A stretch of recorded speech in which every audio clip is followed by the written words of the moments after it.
நம்ம இன்னைக்கு ரொம்பவே சுலபமாக பண்ணக்கூடிய அதே நேரம் ரொம்ப டேஸ்டான பிரெட் ஆம்லேட் எப்படி செய்யலான்னு பார்க்க போகிறோம். Hi friends, welcome to 90s Jana channel. என்னோடய சேனலை ஃபஸ்ட் டைம் பார்க்குறவங்க சப்ஸ்கிரைப் பண்ணிவிட்டு பக்கத்தில் இருக்கிற பெல் பட்டன் அழுத்திக்கோங்க. பிரெட் ஆம்லேட் பண்ணுறதுக்கு ஃபஸ்ட்டு ப்ரெட்டை டோஸ்ட் பண்ணி எடுத்துக்கலாம். ப்ரெட்டை டோஸ்ட் பண்ணுறதுக்கு ஃபஸ்ட்டு நான் கொஞ்சமாக பட்டர் சேர்த்துருக்கேன். இப்போ நமக்கு தேவையான அளவு ப்ரெட்டை டோஸ்ட் பண்ணி எடுத்துக்கலாம். பாருங்கள், 4 ப்ரெட் இந்த மாதிரி வச்சுட்டு ஒரு சைடு டோஸ்ட் ஆனதும் இன்னொரு பக்கம் திருப்பி விட்டு ப்ரெட் நல்லா டோஸ்ட் பண்ணி எடுத்துக்கலாம். ஒன்றா டோஸ்ட் பண்ணணும்னு அவசியம் இல்லை. இந்த மாதிரி எவ்வளோ இடம் இருக்கோ மொத்தமாக வச்சு எடுத்துக்கலாம். ப்ரெட் ரெடி பண்ணியாச்சு. இப்போ நாம் முட்டை தேவையான அளவு எடுத்துக்கலாம். நான் இன்றைக்கி 5 முட்டை எடுத்திருக்கேன். எத்தனை பேருக்கு செய்ய போகிறீங்களோ அதுக்கேற்ற மாதிரி அளவுகள் எடுத்துக்கோங்க. நான் சொல்கிற இந்த அளவுகளில் மொத்தம் 3 பிரெட் ஆம்லேட் கிடச்சிது. முட்டையெல்லாம் உடச்சி சேர்த்ததுக்கப்புறமா ஒரு ஸ்பூன் வச்சு இதை நல்லா மிக்ஸ் பண்ணிக்கோங்க. ஸ்பூன் இல்லைனா ஃபோர்க் யூஸ் பண்ணி நல்லா கலந்துக்கோங்க. இப்போ இதில் 1/2 டீஸ்பூன் அளவு உப்பு சேர்த்துக்கலாம். 1/4 டீஸ்பூனுக்கும் கொஞ்சம் அதிகமாக மிளகுத்தூள் சேர்த்துக்கலாம். மிளகுத்தூள் தேவைன்னா இன்னும் கொஞ்சம் அதிகமாக கூட சேர்த்துக்கோங்க. 1/4 டீஸ்பூன் அளவு மிளகாய் தூள் சேர்த்துக்கலாம். சின்ன சின்னதாக கட் பண்ணி வச்சுருக்கிற ஒரு பெரிய வெங்காயத்தை நல்லா உதுத்து விட்டு சேர்த்துக்கலாம். ஒரு சின்ன சைஸ் தக்காளி எடுத்து அதை குட்டி குட்டியாக கட் பண்ணி சேர்த்துருக்கேன். தக்காளி பிடிக்காதுன்னா அதை ஸ்கிப் பண்ணிடலாம். வாஷ் பண்ணிவிட்டு கட் பண்ணி வச்சுருக்கிற கொத்தமல்லி இலைகளை சேர்த்துக்கலாம். இப்போ இதை எல்லாத்தையும் நல்லா எல்லாம் மிக்ஸ் ஆகிற அளவு கலந்து வச்சுக்கலாம். பாருங்கள், இந்த மாதிரி நல்லா கலந்ததுக்கப்புறமா நாம் பிரெட் ஆம்லேட் செய்ய ஆரம்பிச்சிடலாம். இப்போ நாம் அடுப்பில் பேன் வச்சுட்டு அதில் தேவையான அளவு வெண்ணெய் சேர்த்துக்கலாம். வெண்ணெய்க்கு பதிலாக நீங்கள் எண்ணெய் கூட சேர்த்துக்கலாம். ஆனால் நிறைய வெண்ணெய் சேர்த்து செய்யும்போது டேஸ்ட்டு சூப்பராக இருக்கும்.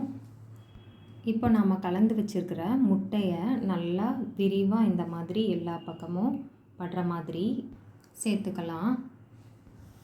இடையிலலாம் கேப் இல்லாமல் நல்லா கவர் பண்ணி இந்த மாதிரி முட்டையை ஊற்றுனதுக்கப்புறமா நம்ம டோஸ்ட் பண்ணி வச்சுருக்கிற ப்ரெட் எடுத்து ஒரு பக்கம் இந்த மாதிரி லைட்டாக முட்டையை தொட்டுட்டு இன்னொரு பக்கம் திருப்பி விட்டுக்கலாம்.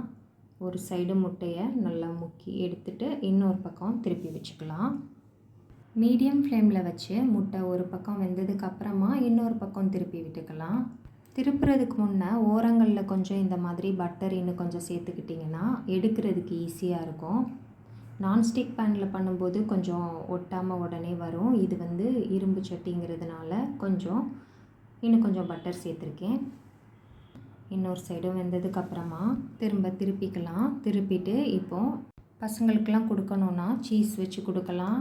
நான் இன்றைக்கி இதில் சீஸ் வச்சுருக்கேன். சீஸ் ஆப்ஷனல் தான். விருப்பம் இருந்தால் வைக்கலாம், இல்லைனா ஸ்கிப் பண்ணிடலாம். இந்த மாதிரி சீஸ் வச்சதுக்கப்புறமா ஓரங்களை நல்லா இந்த மாதிரி மடக்கி விட்டுட்டு இப்போ இந்த மாதிரி ஒரு பிரெட் மேலே இன்னொரு பிரெட் படுற மாதிரி மடக்கி விட்டுட்டு எடுத்துக்கலாம். இப்போ திரும்ப கொஞ்சமாக பட்டர் சேர்த்துட்டு பட்டரை நல்லா எல்லா பக்கமும் தேய்ச்சி விட்டுக்கலாம். அப்புறமா நாம் கலந்து வச்சுருக்கிற முட்டையை சேர்த்துக்கலாம். நம்ம டோஸ்ட் பண்ணி எடுத்து வச்சுருக்கிற பிரெட் எடுத்து ஒரு சைடு முட்டையை தொட்டுட்டு அப்புறம் இன்னொரு பக்கம் திருப்பி வச்சுக்கலாம்.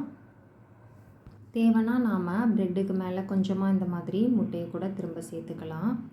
சேர்த்துட்டு ஒரு பக்கமாக வெந்ததுக்கப்புறமா இன்னொரு பக்கம் திருப்பிக்கலாம். இப்போ திரும்ப இந்த பக்கம் திருப்பி ஓரங்களெல்லாம் மடக்கிட்டு இப்போ இதில் தேவைன்னா கெச்சப் சேர்த்துக்கலாம். நடுவில் இப்படி சேர்க்க விருப்பம் இல்லைன்னா நீங்கள் தனியாக பிரெட் ஆம்லேட் தனியாக கெச்சப் தனியாக வச்சு கூட தொட்டு சாப்பிட்டுக்கலாம். சேர்த்ததுக்கப்புறமா இப்போது இதை இந்த மாதிரி மடக்கி எடுத்துக்கலாம்.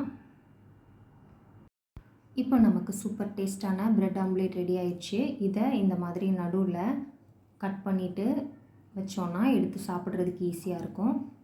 கண்டிப்பாக எல்லோரும் ட்ரை பண்ணி பாருங்கள். ட்ரை பண்ணி பார்த்துட்டு எப்படி இருந்ததுன்னு சொல்லி எனக்கு கமெண்ட் பண்ணுங்கள். என்னோடய சேனல் பிடிச்சிருந்ததுன்னா லைக் பண்ணுங்கள், சப்ஸ்கிரைப் பண்ணுங்கள். இந்த லைஃப் தான் நல்லா சுவைத்து சாப்பிட நமக்கு கிடைச்சிருக்கு. ஆனால் உணவே மருந்துங்கிறத மறந்துடக்கூடாது. ஸோ சுவையான மற்றும் ஆரோக்கியமான உணவுகளை சுவைத்து மகிழுங்கள். தேங்க்ஸ் ஃபார் வாட்சிங்.